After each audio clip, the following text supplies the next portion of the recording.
आप सभी को मेरा नमस्कार। आज मैं गुनाहों का देवता भाग 10 लेकर आई हूँ। इससे पहले के 9 भाग आप सुन चुके हैं। आगे की कहानी आपको इस भाग में मिलेगी। चलिए सुनते हैं आगे की कहानी। छी, फेंको उसे, हत्यारे कहीं की, मार क्यों डाला उसे? चंदन ने कहा। तुमसे मतलब? तुम कौन होते हो पूछने वाले? मैं प्यार करता था उससे, मैंने मार डाला, बट्टी बोला और आहिस्ते से उसे एक पत्थर पर रख दिया। रुमाल निकालकर फाड़ डाला, आधा रुमाल उसके नीचे बिछा दिया और आधे पर उसका खून पोंछने लगा। फिर चंदर के पास आया, चंदर के कंधे पर हाथ रखकर बोला, कपूर तुम मेरे दोस्त हो ना, जरा रुमाल दे दो। और चंदर का रुमाल लेकर तोते के पास खड़ा हो गया। बड़ी हसरत से उसकी ओर देखता रहा, फिर झुककर उसे चूम लिया और उस पर रुमाल उड़ा दिया और बड़े मातम की मुद्रा में उसी के पास सिर झुकाकर बैठ गया। बट्टी बट्टी पागल हो गए क्या? चंदर ने उसका कंधा पकड़ खिलाते हुए कहा।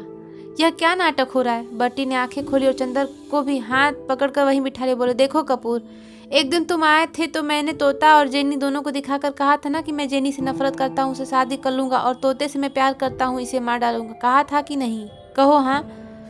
हाँ कहा था, चंदर बोला। लेकिन क्यों कहा था? हाँ अब पूछा तुमने, तुम पूछोगे मैंने क्यों मार डाला, तो मैं कहूँगा कि अब इसे मर जाना चाहिए था इसलिए मार डाला। तुम पूछोगे इसे मर क्यों जाना चाहिए, तो मैं कहूँगा जब कोई जीवन की पूर्णता पर पहुँच जाता है तो उसे मर जाना चाहिए।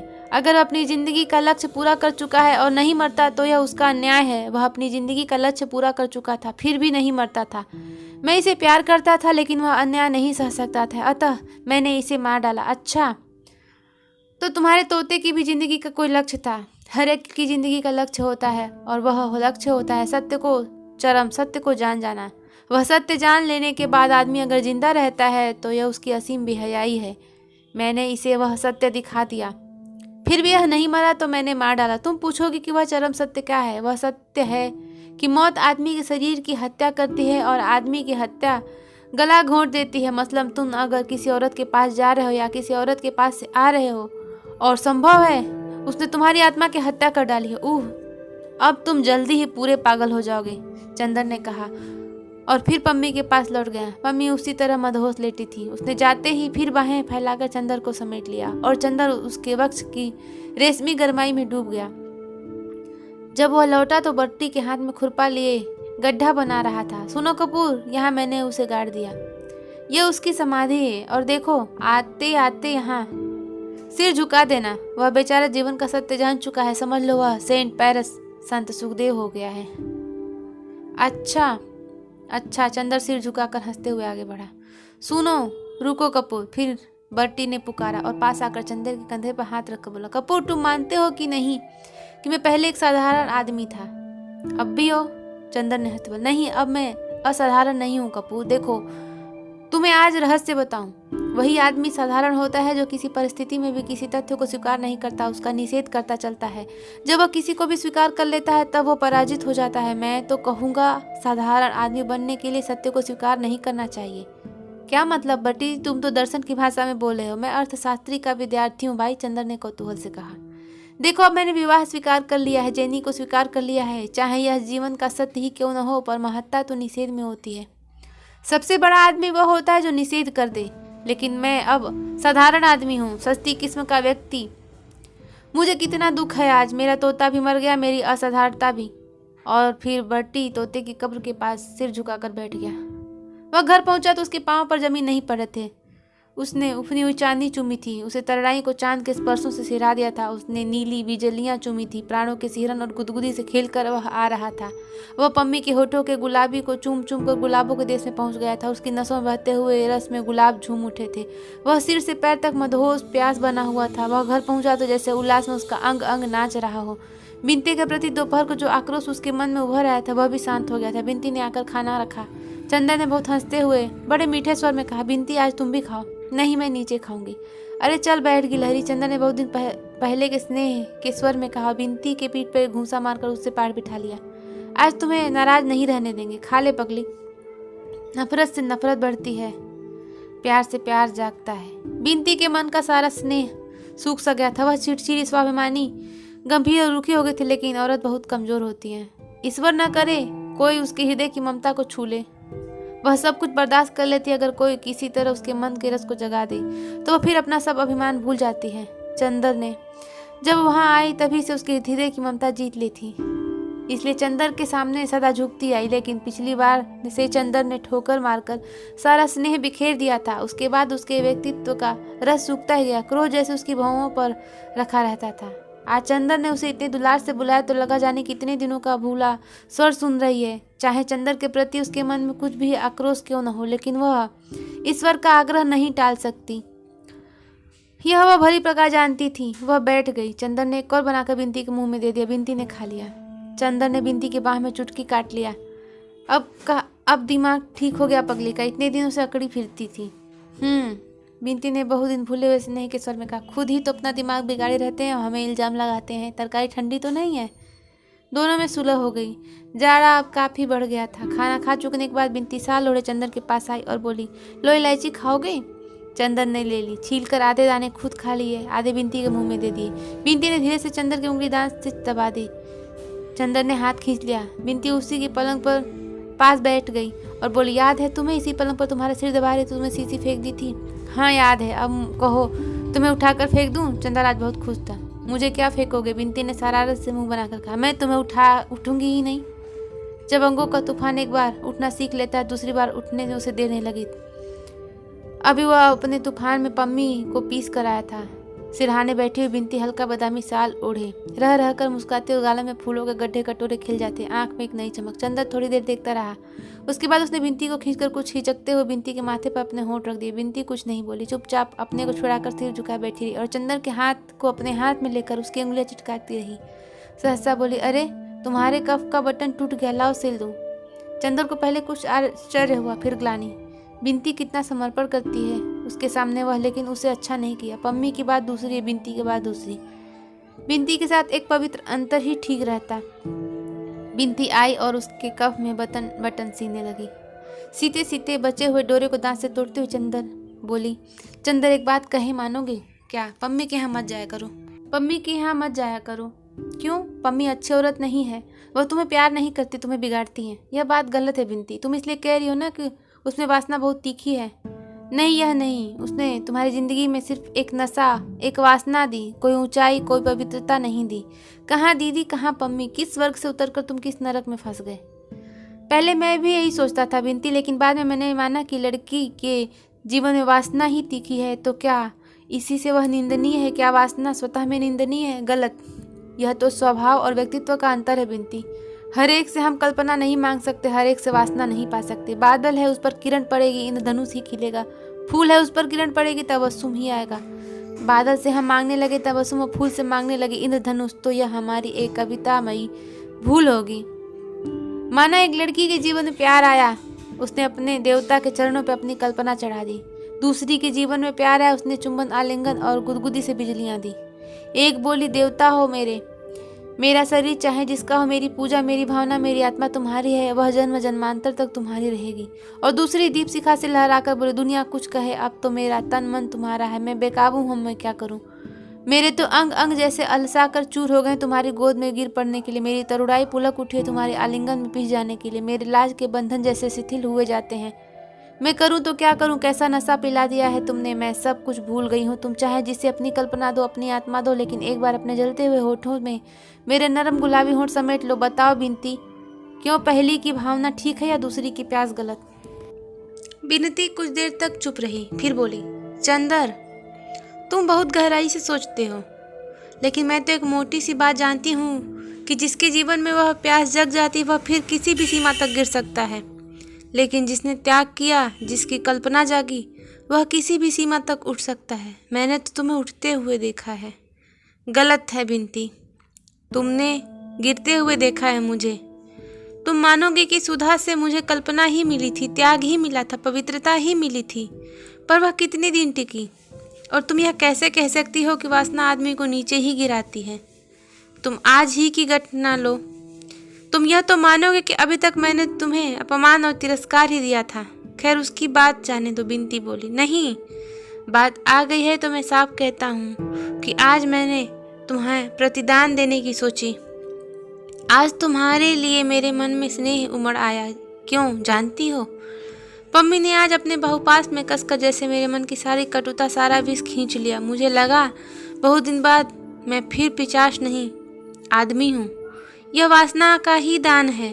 तुम कैसे कहोगी कि वासना आदमी को नीचे ले जाती है? बिंती कुछ नहीं बोली। चंदर भी थोड़ी देर चुप रहा, फिर बोला, लेकिन एक बात पूछूं बिंती? क्या? बहुत अजब सी बात है, सोच रहा हूँ पूछूं या ना पूछूं। पूछो ना। अभी मैंने तुम्हारे माथे पर होंठ रख दिए, तुम कुछ भी नहीं बोली, और मैं जानता हूँ कि यह कुछ अनुचित सा था। तुम पम्मी नहीं हो, फिर भी तुमने कुछ विरोध नहीं किया। बिंती थोड़ी देर तक चुपचाप अपने पाँव की ओर देखती रही, फिर शॉल के छोर से एक डोरा खींचते हुए बोली, चंदर, मैं अपने को कुछ नहीं समझ पाती। सिर्फ इतना जानती हूँ कि मेरे मन में तुम क्या जाने क्या हो। इतने महान हो कि मैं तुम्हें प्यार नहीं कर पाती, लेकिन तुम्हारे लिए कुछ भी करने को अपने को रोक नहीं सकती। लगता है तुम्हारा व्यक्तित्व, उसकी शक्ति और उसकी दुर्बलताएं, उसकी प्यास और उसका संतोष इतना महान है, इतना गहरा है कि उसके सामने मेरा व्यक्तित्व कुछ भी नहीं है। मेरी पवित्रता, मेरी अपवित्रता, इन सब से महान तुम्हारी प्यास है। लेकिन अगर तुम्हारे मन में मेरे लिए जरा भी स्नेह है तो पम्मी से संबंध तोड़ लो। दीदी से अगर मैं बताऊंगी तो जाने क्या हो जाएगा। और तुम जानते नहीं दीदी अब कैसी हो गई हैं। तुम देखो तो आंसू। बस बस, चंदन ने अपने हाथ से बिंती का मुंह बंद करते हुए कहा, सुधा की बात मत करो, तुम्हें कसम है। जिंदगी के जिस पहलू को हम भूल चुके हैं उससे कुरेदने से क्या फायदा। अच्छा अच्छा, चंदर का हाथ हटाकर बिंती बोली, लेकिन पम्मी को अपनी जिंदगी से हटा दो। ये नहीं हो सकता बिंती, चंदर बोला, और जो कहो वह मैं कर दूंगा। हाँ, तुम्हारे प्रति आज तक जो दुर्व्यवहार हुआ है उसके लिए मैं तुमसे क्षमा मांगता हूँ। छी चंदर, मुझे शर्मिंदा मत करो। काफी रात हो गई।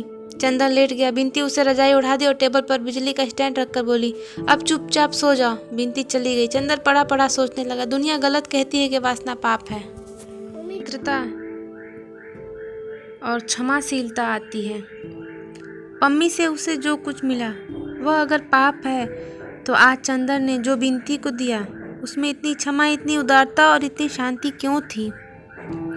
उसके बाद बिंती को वह बहुत दुलार और पवित्रता से रखने लगा। कभी कभी जब वह घूमने जाता तो बिंती को भी ले जाता था। न्यू ईयर्स डे के दिन पम्मी ने दोनों को दावत की। बिंती पम्मी के पीछे चाहे चंदर से पम्मी का विरोध कर ले, पर पम्मी के सामने बहुत शिष्टता और स्नेह का बर्ताव करती थी। डॉक्टर साहब की दिल्ली जाने की तैयारी हो गई। बिंती ने कार्यक्रम में कुछ परिवर्तन करा लिया था। अब वह पहले डॉक्टर साहब के साथ शाहजहांपुर जाएगी, तब दिल्ली। निश्चय करते करते अंत में 1 फरवरी को वे लोग गए। स्टेशन पर बहुत से विद्यार्थी और डॉक्टर साहब के मित्र उन्हें विदा देने आए थे। बिंती विद्यार्थियों की भीड़ से घबराकर इधर चली आई और चंदर को बुलाकर कहने लगी, चंदर, दीदी के लिए एक खत तो दे दो। नहीं, चंदर ने बहुत रूखे और दृढ़ स्वर में कहा। बिंती कुछ क्षण तक एकटक चंदर को देखती रही, फिर बोली, चंदर, मन की श्रद्धा चाहे अब भी वैसी हो, लेकिन तुम पर अब विश्वास नहीं रहा। चंदर ने कुछ जवाब नहीं दिया, सिर्फ हंस पड़ा। फिर बोली, चंदर, अगर कभी कोई ज़रूरत हो तो ज़रूर लिखना, मैं चली आऊँगी, समझे? और चुपचाप जाकर बैठ गई। जब चंदर लौटा तो उसके साथ कई साथी प्रोफेसर थे। घर पहुंचकर वह कार लेकर पम्मी के यहाँ चल दिया। पता नहीं क्यों बिंती के जाने का चंदर को थोड़ा सा दुख था। गर्मी का मौसम आ गया था। चंदर सुबह कॉलेज जाता, दोपहर को सोता और शाम को नियमित रूप से पम्मी को लेकर घूमने जाता। डॉक्टर साहब कार छोड़कर गए थे। कार पम्मी और चंदर को लेकर दूर दूर का चक्कर लगाया करती थी। इस बार उसने अपनी छुट्टियां दिल्ली में ही बिताने की सोची थी। पम्मी ने भी तय किया कि मसूरी से लौटते समय जुलाई में वो 1 हफ्ते आकर डॉक्टर शुक्ला की मेहमानी करेगी और दिल्ली के पूर्व परिचितों से भी मिल सकेगी। यह नहीं कहा जा सकता कि चंदर के दिन अच्छी तरह नहीं बीत रहे थे। उसने अपना अतीत भुला दिया था और वर्तमान को वह पम्मी की नशीली निगाहों में डुबा चुका था। भविष्य की उसे कोई खास चिंता नहीं थी। उसे लगता था कि यह पम्मी की निगाहों के बादलों और स्पर्शों के जादू की फूलों भरी दुनिया अमर है, शाश्वत है। इस जादू ने हमेशा उसकी आत्मा को अभिभूत कर दिया है। ये होंठ कभी अलग न होंगे, ये बहुपास इसी तरह उसे घेरे रहेगा और पम्मी की तरुण सांसें सदा इसी प्रकार उसके कपोलों को सिहराती रहेंगी। आदमी का विश्वास हमेशा सीमाएं और अंत भूल जाने का आदी होता है। चंदर भी सब कुछ भूल चुका था। अप्रैल की एक शाम थी। दिन भर लू चलकर अब थक गई थी, लेकिन दिन भर की लू की वजह से आसमान में इतनी धूप भर गई थी कि धूप भी हल्की पड़ गई थी। माली बाहर छिड़काव कर रहा था। चंदर सोकर उठा था और सुस्ती मिटा रहा था। थोड़ी देर बाद वह उठा, दिशाओं की निरुद्देश्य देखने लगा। बड़ी उदास सी शाम थी। सड़क भी बिल्कुल सूनी थी। सिर्फ दो एक साइकिल सवार लू से बचने के लिए कानों पर तौलिया लपेटे हुए जा रहे थे। एक बर्फ का ठेला भी चला जा रहा था। जाओ बर्फ ले आओ, चंदर ने माली को पैसे देते हुए कहा। माली ने ठेले वाले को बुलाया। ठेला वाला आकर फाटक पर रुक गया। माली बर्फ तुड़वा ही रहा था कि एक रिक्शा जिस पर पर्दा बंधा था वो भी फाटक के पास मुड़ा और ठेले के पास आकर रुक गया। ठेले वाले ने ठेला पीछे किया। रिक्शा अंदर आया। रिक्शा में कोई पर्दाशीन औरत बैठी थी, लेकिन रिक्शा के साथ कोई न था। चंदर को ताज्जुब हुआ, कौन पर्दानशीन यहाँ आ सकती है। रिक्शा से एक लड़की उतरी जिसे चंदर नहीं जानता था, लेकिन बाहर का पर्दा जितना गंदा और पुराना था, लड़की की पोशाक उतनी ही साफ और चुस्त। वह सफ़ेद रेशम की सलवार और सफ़ेद रेशम का चुस्त कुर्ता और उस पर हल्के सरबती फासलाई रंग की चुन्नी ओढ़े हुए थी। वह उतरी और रिक्शे वाले से बोली, अब घंटे भर आकर मुझे ले जाना। रिक्शा वाला सिर हिलाकर चल दिया और वह सीधे अंदर चल दी। चंदर को बड़ा अचरज हुआ, यह कौन हो सकती है जो इतनी बेतकल्लुफ़ी से अंदर चल दी। उसने सोचा शायद शरारतियों के लिए चंदा मांगने वाली कोई लड़की हो, मगर अंदर तो कोई है ही नहीं। उसने चाहा कि रोक दे, फिर उसने नहीं रोका। सोचा खुद ही यह अंदर खाली देखकर लौट आएगी। बर्फ लेकर माली आया और अंदर चला गया। वह लड़की लौटी। उसके चेहरे पर कुछ आश्चर्य, कुछ चिंता की रेखाएं थी। अब चंदर ने उसे देखा। एक सांवली लड़की थी, कुछ उदास, कुछ बीमार सी लगती थी। आंखें बड़ी बड़ी थी जो रोना भूल चुकी थी और हंसने के अशक्त।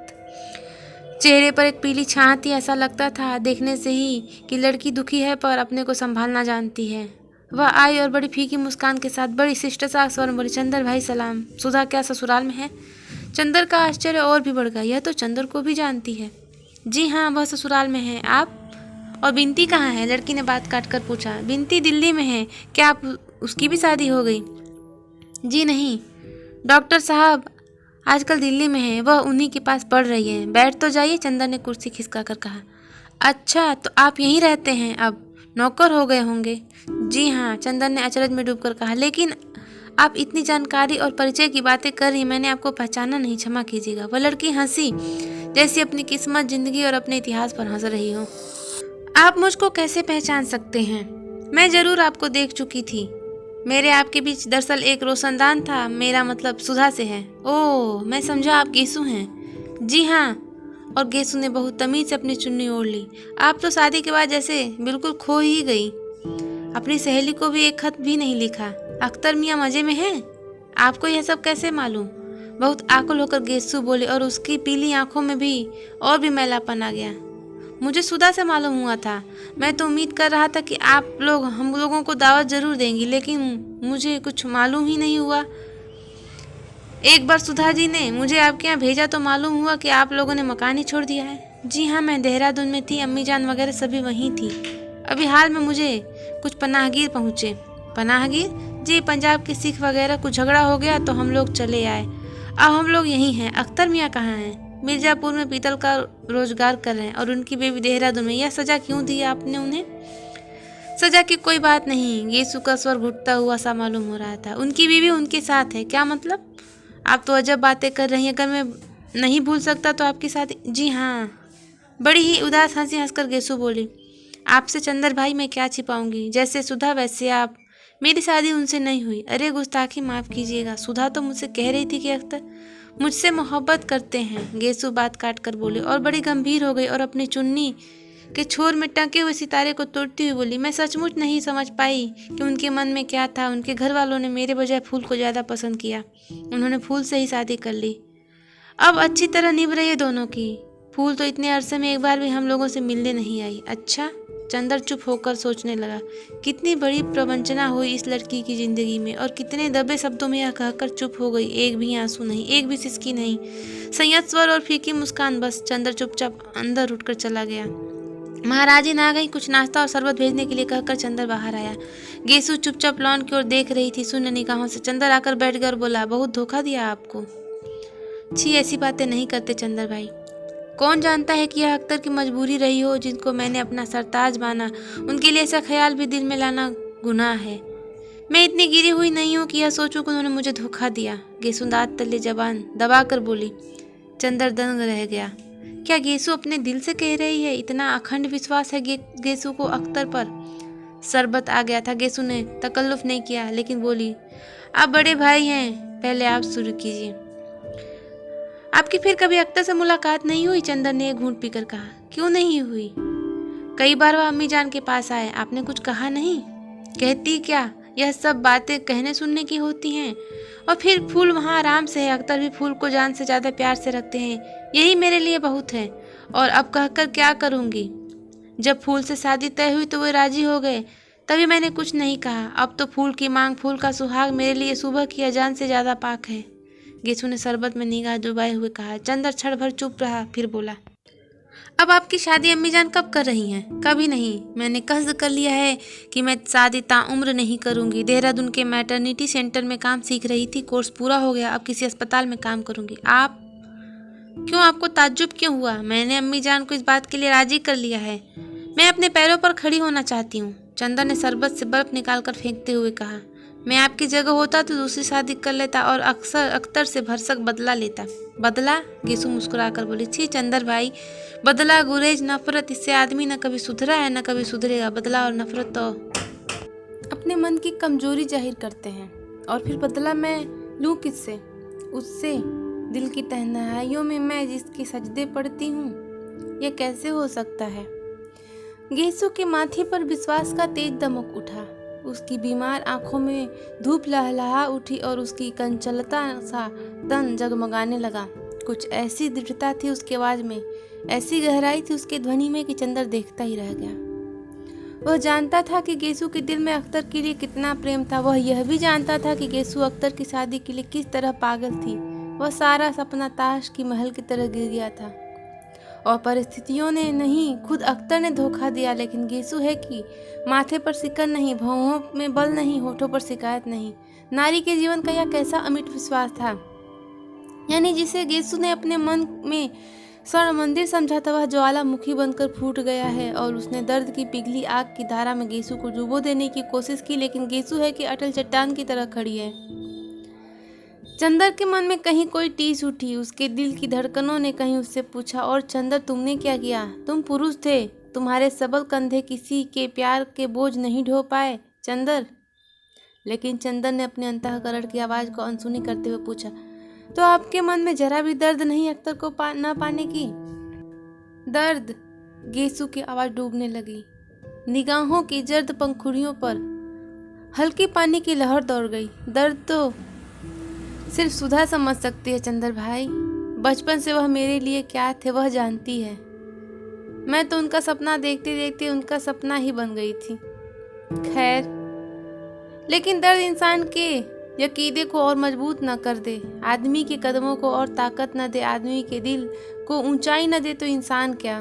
दर्द का हाल पूछते हैं आप? कयामत के रोज तक मेरी मध्यम उन्हीं तक आसरा देखेगी चंदर भाई। लेकिन इसके लिए जिंदगी में तो खामोश ही रहना पड़ेगा।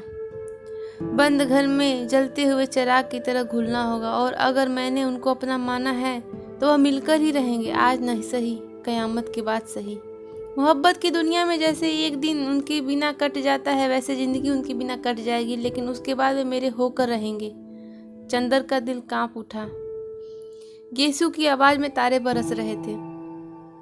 और मैं आपसे क्या कहूँ चंदर भाई, क्या आपकी बात मुझसे छिपी है? मैं जानती हूँ, सब कुछ जानती हूँ। सच पूछिए तो जब मैंने देखा कि आप कितनी खामोशी से अपनी दुनिया में आग लगते देख रहे हैं और फिर भी हंस रहे हैं, तो मैंने आपके सबक लिया। हमें नहीं मालूम था कि हम और आप दोनों भाई बहन की किस्मत एक सी है। चंदर के मन में जाने कितने घाव कसक उठे, उसके मन में जाने कितना दर्द उमड़ने लगा। ये से उसे क्या समझ रही है मन में, और वह कहाँ पहुँच चुका है। जिसने चंदर की जिंदगी में अपने मन का दीप जलाया, वह आज देवता के चरण तक पहुँच गया। लेकिन चंदर के मन की दीप शिखा उसने अपने प्यार की चिता डला डाली। चंदर के मुख पर ग्लानि की कालीमा छा गई। गेसु चुपचाप बैठी थी, सहसा बोली, चंदर भाई, आपको याद है पिछले साल इन्हीं दिनों मैं सुधा से मिलने आई थी और हसरत आपको मेरा सलाम कहने गया था? याद है? चंदर ने बहुत भारी स्वर में कहा। इस एक साल में दुनिया कितनी बदल गई। गेसु ने गहरी सांस लेकर कहा, एक बार ये दिन चले जाते हैं, फिर बेदर्द कभी नहीं लौटते। कभी कभी सोचती हूँ कि सुधा होती तो फिर कॉलेज जाते, क्लास में शोर मचाते, भागकर घास में लेटते, बादलों को देखते, शेर कहते और चंदर की और हम अख्तर की बातें करते। गेसु का गला भर आया और एक आंसू चू पड़ा। सुधा और सुधा की ब्याह शादी का हाल बताइए, कैसे हैं उनके शौहर। चंदर के मन में आया कि कह दे, क्यों लज्जित करती हो, मैं वह चंदर नहीं हूँ। मैंने अपने विश्वास का मंदिर भ्रष्ट कर दिया, मैं प्रेत हूँ। मैंने सुधा के प्यार का गला घोंट दिया है, लेकिन पुरुष का गर्व, पुरुष का छल उसे यह भी नहीं मालूम होने दिया कि उसका विश्वास चूर चूर हो चुका है। और पिछले कितने ही महीनों में उसने सुधा को खत लिखना भी बंद कर दिया है, और यह भी नहीं मालूम करने का प्रयास किया कि सुधा मरती है या जीती। घंटा भर तक दोनों सुधा के बारे में बातें करते रहे। इतने में रिक्शे वाला लौट आया। गेसु ने उसे ठहरने का इशारा किया और बोली, अच्छा जरा सुधा का पता लिख दीजिए। चंदर ने कागज पर पता लिख दिया। गेसु ने उठने का उपक्रम किया तो चंदर बोला, बैठिए, अभी आपसे बातें करके आ जाने कितने दिनों की बातें याद आ रही हैं। गेसु हंसी और बैठ गई। चंदर बोला, आप अभी तक कविताएं लिखती हैं? कविताएं? गेसु फिर हंसी और बोली, जिंदगी कितनी हमगीर है, कितनी पुरशोर है, उस शोर में नगमों की हकीकत कितनी। अब हड्डियों, नसों, प्रेशर पॉइंट, पट्टियों, मरहमों में दिन बीत जाता है। अच्छा चंदर भाई, सुधा अभी उतनी ही शौक है, उतनी ही शरारती है? नहीं, चंदर ने बहुत उदास स्वर में कहा।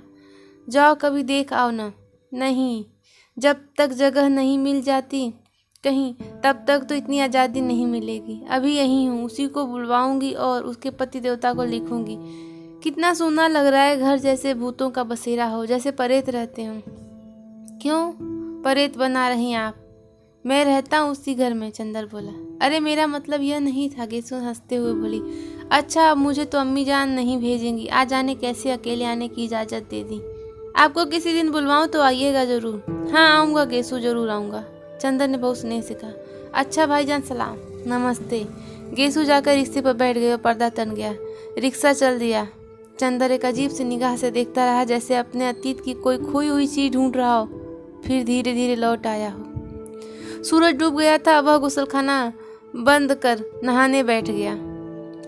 जाने कहाँ कहाँ मन भटक रहा था उसका। चंदर मन का स्थिर था, मन का बुरा नहीं था। गेसु ने आज उसके सामने अचानक वह तस्वीर रख दी जिसमें वह स्वर्ग की ऊंचाइयों पर मंडराया करता था, और जाने कैसा दर्द सा उसके मन में उठ गया। गेसु ने अपने जाने में ही चंदर के अविश्वास, चंदर की प्रतिहिंसा को बहुत बड़ी हार दी थी। उसने सिर पर पानी डाला तो उसे लगा पानी नहीं, जिंदगी की धारा है, पिघलते हुए अंगारों की धारा, जिसमें पड़कर केवल वही जिंदा बच पाया है जिसके अंगों प्यार का अमृत है। और चंदर के मन में क्या है? महज वासना का विष, वह सड़ा हुआ गला हुआ शरीर मात्र जो केवल सन्निपात के जोर से चल रहा है। उसने अपने मन के अमृत को गली में फेंक दिया है। उसने क्या किया है? वह नहा कर आया और शीशे के सामने खड़ा होकर बाल काटने लगा। फिर शीशे की ओर एकटक देखकर बोला, मुझे क्या देख रहे हो चंदर बाबू? मुझे तो तुमने बर्बाद कर डाला। आज कई महीने हो गए, तुमने एक चिट्ठी तक नहीं लिखी। छी। और उसने शीशा उलट कर रख दिया। महाराजन खाना ले आई। उसने खाना खाया और सुस्त सा पड़ा रहा। भैया आज घूमे न जाबो? नहीं, चंदर ने कहा और पड़ा पड़ा सोचने लगा। पम्मी के यहाँ नहीं गया। यह गेसु दूसरे कमरे में बैठी थी। इसी कमरे में बिनती उसे कैलाश का चित्र दिखा रही थी। चित्र उसके मन में घूमने लगे। चंदर, क्या इस दुनिया में तुम ही रह गए थे फोटो पसंद कराने के लिए? चंदर का हाथ उठा, तड़ से एक तमाचा। चंदर, चोट तो नहीं आई? मान लिया कि मेरे मन ने मुझसे न कहा हो, तुमसे तो मेरे मन की कोई बात नहीं छिपाता। तो चंदर, तुम शादी क्यों नहीं कर लेते? पापा लड़की देखाएंगे, हम भी देख लेंगे। तो फिर तुम बैठो तो हम पढ़ेंगे, वरना हमें शर्म लगती है। चंदर, तुम शादी मत करना, तुम इस सब के लिए नहीं बने हो। नहीं सुधा, तुम्हारे वक्त पर सिर रखकर कितनी संतोष मिलता है। आसमान में एक एक करते तारे टूटते जा रहे थे। वह पम्मी के यहाँ नहीं गया। एक दिन नहीं, 2 दिन, 3 दिन, अंत में चौथे दिन शाम को पम्मी खुद आई। चंदर खाना खा चुका था और लॉन पर टहल रहा था। पम्मी आई। उसने स्वागत किया, लेकिन उसकी मुस्कुराहट में उल्लास नहीं था। कहो कपूर, आए क्यों नहीं? मैं समझी तुम बीमार हो गए। पम्मी ने लॉन पर पड़ी कुर्सी पर बैठते हुए कहा। आओ बैठो ना। उसने चंदर की ओर कुर्सी खिसकाई। नहीं, तुम बैठो, मैं टहलता रहूंगा, चंदर बोला और कहने लगा, पता नहीं क्यों पम्मी, 2-3 दिन से तबीयत बहुत उदास ही है। तुम्हारे यहाँ आने को तबीयत नहीं हुई? क्यों, क्या हुआ? पम्मी ने पूछा और चंदर का हाथ पकड़ लिया। चंदर पम्मी की कुर्सी के पीछे खड़ा हो गया। पम्मी ने चंदर के दोनों हाथ अपने गले में डाल लिए और अपना सिर चंदन की टिका कर उसकी ओर देखने लगी। चंदर चुप था। न उसने पम्मी के गाल थपथपाए, न हाथ दबाया, न अलके बिखेरी, न निगाहों में नशा ही बिखेरा। औरत अपने प्रति आने वाले प्यार और आकर्षण को समझने में चाहे एक बार भूल कर जाए, लेकिन वो अपने प्रति आने वाले उदासी और उपेक्षा को पहचानने में कभी भूल नहीं करती। वह होठों पर होठों के स्पर्शों की गूढ़तम अर्थ समझ सकती है। वह आपके नसों में आपकी नसों से चलती हुई भावना पहचान सकती है। वह आपके वक्त से सिर टिकाकर आपके दिल की धड़कनों की भाषा समझ सकती है। यदि उसे थोड़ा सा भी अनुभव है कि आप उसके हाथ पर हाथ रखते हैं तो स्पर्श की अनुभूति से ही जान जाएगी कि आप उससे कोई प्रश्न कर रहे हैं, कोई याचना कर रहे हैं, सांत्वना दे रहे हैं या सांत्वना मांग रहे हैं, क्षमा मांग रहे हैं या क्षमा दे रहे हैं, प्यार का प्रारंभ कर रहे हैं या समाप्त कर रहे हैं, स्वागत कर रहे हैं या विदा दे रहे हैं। यह पुलक का स्पर्श या उदासी का चाव और नशे का स्पर्श है या खिन्नता का, बेमनी का। पम्मी चंदर के हाथों को छूते ही जान गई कि हाथ चाहे गर्म हो लेकिन स्पर्श बड़ा शीतल है, बड़ा नीरस। उसमें वो पिघली हुई आग की शराब नहीं है जो अभी तक चंदर के होठों पर धधकती थी, चंदर के स्पर्शों में बिखरती थी। कुछ तबीयत खराब है कपूर, बैठ जा। पम्मी ने उठकर चंदर को जबरदस्ती बिठा दिया। आजकल बहुत मेहनत पड़ती है, क्यों? चलो तुम हमारे यहाँ रहो। पम्मी में केवल शरीर की प्यास थी, यह कहना पम्मी के प्रति अन्याय होगा। पम्मी में एक बहुत गहरी हमदर्दी थी चंदर के लिए। चंदर अगर शरीर की प्यास की जीत भी लेता तो उसकी हमदर्दी को वो नहीं ठुकरा पाता था। उस हमदर्दी का तिरस्कार होने से पम्मी दुखी होती थी और उसे वह तभी सिकुड़ित समझती थी जब चंदर उसके रूप के आकर्षण में डूबा रहे। अगर पुरुष के होठों में तीखी प्यास न हो, बाहुपोशों में जहर न हो, तो वासना की इस शिथिलता को नारी फौरन समझ जाती है कि संबंधों में दूरी आती जा रही है। संबंधों की घनिष्ठता को नापने का नारी के पास एक ही मानदंड है, चुंबन का तीखापन। चंदर के मन में नहीं वरन स्पर्शों में भी वो इतनी बिखरती उदासी थी, इतनी उपेक्षा थी कि पम्मी मरमाहत हो गई। उसके लिए पहली पराजय थी। आजकल पम्मी जान जाती थी कि चंदर का रोम रोम इस वक्त पम्मी की सांसों में डूबा हुआ है, लेकिन पम्मी ने देखा कि चंदर उसकी बाहों में होते हुए भी दूर, बहुत दूर, न जाने किन विचारों में उलझा हुआ है। वह उनसे दूर चला जा रहा है, बहुत दूर। पम्मी की धड़कनें अस्त व्यस्त हो गई। उसकी समझ में नहीं आया वह क्या करे। चंदर को क्या हो गया? क्या पम्मी का जादू टूट रहा है? पम्मी ने अपनी पराजय से कुंठित होकर अपना हाथ हटा लिया और चुपचाप मुंह फेर कर उधर देखने लगी। चंदर चाहे जितना उदास हो, लेकिन पम्मी की उदासी वह नहीं सह सकता था। बुरी या भली, पम्मी इस वक्त उसकी सुनी जिंदगी का अकेला सहारा थी और पम्मी की हमदर्दी का बहुत कृतज्ञ था। वह समझ गया पम्मी क्यों उदास है। उसने पम्मी का हाथ और अपने होंठ उसकी हथेलियों पर रख दिया और खींचकर पम्मी का सिर अपने कंधे पर रख लिया। पुरुष के जीवन में एक क्षण आता है जब उसकी वासना, उसकी कमजोरी और उसकी प्यास, उसका नशा, उसका आवेश नहीं रह जाती। जब वासना उसकी हमदर्दी का, उसकी सांत्वना का साधन बन जाती है। जब वह नारी को इसलिए बाहों में नहीं समेटता कि उसकी बाहें प्यासी हैं, वह इसलिए उसकी बाहें समेट लेता है कि नारी अपना दुख भूल जाए।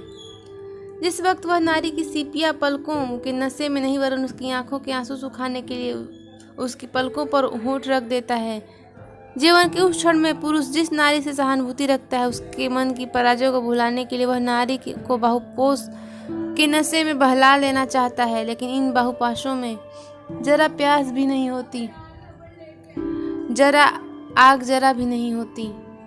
सिर्फ नारी को बहलावा देने का प्रयास मात्र होता है। इसमें कोई संदेह नहीं कि चंदर के मन पर छाया हुआ पम्मी के रूप का गुलाबी बादल उछड़ता जा रहा था, नशा उखड़ा सा रहा था। लेकिन चंदर पम्मी को दुख नहीं करना चाहता था। वह भरसक पम्मी को बहलाए रखना चाहता था, लेकिन उसके मन में कहीं न कहीं फिर अंतर्द्वंद का एक तूफान चलने लगा था। गीसू ने उसके सामने उसकी साल भर की पहले की जिंदगी का वह चित्र रख दिया था जिसकी एक झलक उस अभागे को पागल कर देने के लिए काफी था। चंदर जैसे जैसे मन को पत्थर बनाकर, अपनी आत्मा को रूप की शराब में डुबोकर, अपने विश्वासों में छलकर उसको भुला पाया था, उसे जीत पाया था। लेकिन गेसू की बातों ने जैसे चंदर के मन में मूर्छित पड़ी अभिशाप की छाया में फिर प्राण प्रतिष्ठा कर दी थी। और आधी रात के सन्नाटे में फिर चंदर को सुनाई देता था कि उसके मन में कोई काली छाया बार बार सिसकने लगती है और चंदर के हृदय की टकरा कर वह रुदन बार बार कहता था, देवता तुमने मेरी हत्या कर डाली, मेरी हत्या जिसे तुमने स्वर्ग और ईश्वर से बढ़कर माना था। और चंदर इन आवाजों से घबरा उठता था। विस्मरण की एक तरंग जहां चंदर को पम्मी के पास खींच लाई थी, वहां अतीत के स्मरण की दूसरी तरंग उसे वेग में उलझाकर जैसे फिर उसे दूर खींच ले जाने के लिए व्याकुल हो उठी। उसको लगा कि पम्मी के लिए उसके मन में जो मादक नशा था उस पर ग्लानि का कोहरा छाता जा रहा है और अभी तक उसने जो कुछ किया है उसके लिए उसके मन में कहीं न कहीं पर हल्की सी अरुचि झलकने लगी थी। फिर भी पम्मी का जादू बदस्तूर कायम था। वह पम्मी के प्रति कृतज्ञ था और वह पम्मी को कहीं किसी भी हालत में दुखी नहीं करना चाहता था। भले वह गुनाह करके अपनी कृतज्ञता जाहिर क्यों न कर पाए, लेकिन जैसे बिनती के मन में चंदर के प्रति जो श्रद्धा थी वह नैतिकता अनैतिकता के बंधन से ऊपर उठकर थी, वैसे ही चंदर के मन में पम्मी के प्रति कृतज्ञता पुण्य और पाप के बंधन से ऊपर उठकर थी। बिनती ने एक दिन चंदर से कहा था कि यदि चंदर को संतुष्ट करती है तो वह उससे इतना बड़ा गुनाह लगता है कि उसके सामने उसे किसी भी पाप पुण्य की परवाह नहीं है। उसी तरह चंदर सोचता था कि असंभव है कि उसका और पम्मी का यह संबंध पापमय हो, लेकिन इस संबंध को तोड़कर पम्मी को असंतुष्ट और दुखी करना इतना बड़ा पाप होगा जो अक्षम्य है। लेकिन वह नशा टूट चुका था, वह सांस धीमी पड़ गई थी। अपनी हर कोशिश के बावजूद वह पम्मी को उदास होने से न बचा पाता था। एक दिन सुबह जब कॉलेज जा रहा था, पम्मी की कार आई। पम्मी बहुत ही उदास थी। चंदर ने आते ही उसका स्वागत किया। उसके कानों में एक नीले पत्थर का बूंदा था जिसकी हल्की छाह गालों पर पड़ रही थी। चंदर ने झुककर वह नीली छाह चूम ली। पम्मी कुछ नहीं बोली, वह बैठ गई और फिर चंदर से बोली, मैं लखनऊ जा रही हूँ कपूर। कब? आज? हाँ, अभी कार से। क्यों? यूं ही मन ऊब गया, पता नहीं कौन सी छाह मुझ पर छा गई। मैं शायद लखनऊ से मसूरी चली जाऊं। मैं तुम्हें जाने नहीं दूंगा। पहले तो तुमने बताया नहीं। तुम्ही ने कहाँ बताया था? क्या? कुछ भी नहीं। अच्छा, चल रही हूँ। सुनो तो। नहीं, अब रोक नहीं सकते तुम, बहुत दूर जाना है। चंदर बस चल दी। फिर वह लौटी और जैसे युगों युगों के पास बुझा रही हो, चंदर के गले में झूम गई और कस लिया चंदर को। 5 मिनट बाद सहसा वह अलग हो गई और फिर बिना कुछ बोले अपनी कार में बैठ गई। पम्मी, तुम्हें क्या हुआ? यह कुछ नहीं कपूर। पम्मी अपना कार स्टार्ट करते हुए बोली, मैं तुमसे जितनी ही दूर रहूं उतना ही अच्छा है, मेरे लिए भी, तुम्हारे लिए भी। तुम्हारे इन दिनों के व्यवहार ने मुझे बहुत कुछ सिखा दिया है। चंदर सिर से पैर तक ग्लानि से कुंठित हो उठा। सचमुच वह कितना अभागा है, वह किसी को भी संतुष्ट नहीं रख पाया। उसके जीवन में सुधा भी आई, पम्मी भी। एक को उसने पूरे ने उससे छीन लिया, दूसरे का उसको उससे गुनाह ने उससे छीन लिए जा रहा है। जाने उसके ग्रहों का मालिक इतना क्रूर खिलाड़ी है कि हर कदम पर उसकी राह उलट देता है। नहीं, वह पम्मी को नहीं खो सकता। उसने पम्मी का कॉलर पकड़ लिया। पम्मी, तुम्हें हमारी कसम है, बुरा मत मानो, मैं तुम्हें जाने नहीं दूंगा। पम्मी हंसी, बड़ी ही करुण लेकिन सशक्त हंसी। अपने कॉलर को धीमे से छुड़ाकर चंदर की उंगलियों को कपोलों से दबा लिया और फिर वक्ष के पास एक लिफाफा निकालकर चंदर को हाथों में दे दिया और स्टार्ट करके बोली, पीछे मुड़कर नहीं देखा। नहीं देखा। कार कड़वे धुएं का बादल चंदर की ओर उड़ाकर आगे चल दी। जब कार ओझल हो गई तब चंदर को होश आया कि उसके हाथ में एक लिफाफा भी है। उसने सोचा फौरन कार लेकर जाए और पम्मी को रोक ले। फिर सोचा पहले पढ़ तो ले, यह क्या चीज है। उसने लिफाफा खोला और पढ़ने लगा। कपूर, एक दिन तुम्हारी आवाज और बट्टी की चीख सुनकर अपूर्व वेश में ही तुम्हारे अपने श्रृंगार गृह से भाग आई थी और तुम्हें फूलों के बीच में पाया था। आज तुम्हारी आवाज मेरे लिए मूक हो गई है और असंतोष और उदासी के कांटों के बीच में तुम्हें छोड़कर जा रही हूँ इसलिए कि अब तुम्हें मेरी जरूरत नहीं रही। झूठ क्यों बोलूं? अब क्या, कभी भी तुम्हें मेरी जरूरत नहीं रही थी, लेकिन मैंने हमेशा तुम्हारा दुरुपयोग किया। झूठ क्यों बोले? तुम मेरे पति से भी अधिक समीप रहे हो। तुमसे कुछ छिपाऊंगी नहीं। मैं तुमसे मिली थी जब मैं एकाकी थी, उदास थी। लगता था उस समय तुमने मेरी सुनसान दुनिया में रोशनी के देवदूत की तरह आए थे। तुम उस समय बहुत भोले, बहुत सुकुमार, बहुत ही पवित्र थे। मेरे मन में उस दिन तुम्हारे लिए जाने कितना प्यार उमड़ आया था, मैं पागल हो उठी थी। मैंने तुम्हें उस दिन सलामी की कहानी सुनाई थी सिनेमा घर में। उसी अभागिन सलामी की तरह मैं भी पैगंबर को चूमने के लिए व्याकुल हो उठी।